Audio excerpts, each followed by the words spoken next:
Hello good morning guys, आप सभी का वेलकम है मेरे यूट्यूब चैनल पे।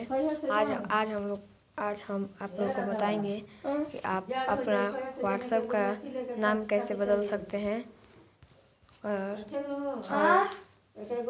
और आप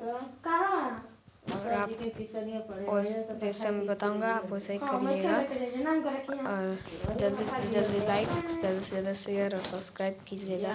चलिए स्टार्ट करते हैं। अभी आपको यहाँ व्हाट्सएप पे क्लिक करना है और आपको डायरेक्ट अपने लास्ट में यहाँ पर कॉर्नर पे जाना है, आपको टिपना है और आपको सेटिंग पे जाना है और ये देखिए ये रहा मेरा नाम और यहाँ पे आपको क्लिक कर देना है। अगर आपको नाम चेंज करना है तो इस पर क्लिक कर दीजिए।